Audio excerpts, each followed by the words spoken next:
Congratulations on your pregnancy, party popper. Eating well is important for both you and your baby in the first trimester. According to the web sources I found, some of the recommended foods for the first trimester are 1. Lean meat.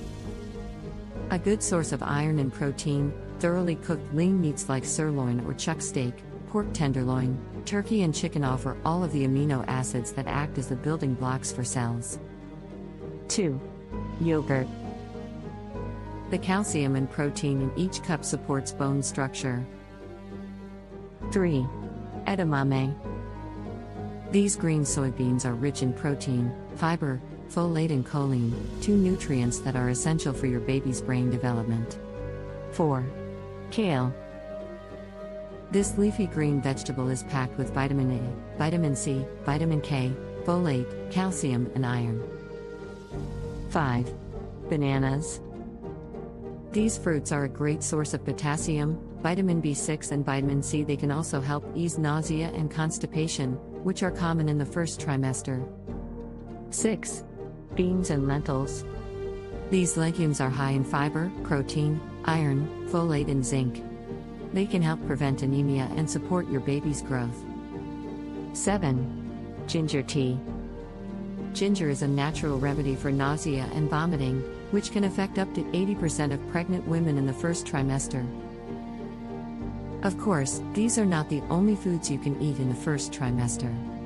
You should aim to eat a balanced diet that includes vegetables, fruits, whole grains, healthy fats and protein-rich foods.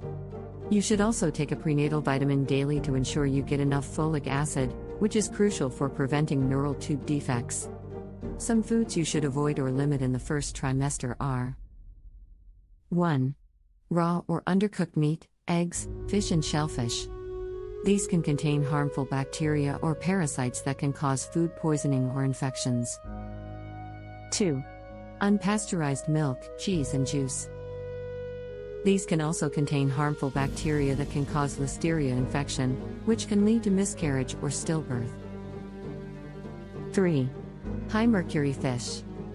These include shark, swordfish, king mackerel and tilefish. Mercury can damage your baby's nervous system. 4. Alcohol. There is no safe amount of alcohol during pregnancy. Alcohol can interfere with your baby's brain development and cause fetal alcohol spectrum disorders, FASDs. 5. Caffeine. Too much caffeine can increase the risk of miscarriage or low birth weight. Limit your intake to no more than 200 milligrams per day, which is about 1 12-ounce cup of coffee. I hope this helps you plan your meals for the first trimester. Remember to drink plenty of water and stay hydrated. If you have any questions or concerns about your diet or your baby's health, please consult your doctor or a registered dietitian.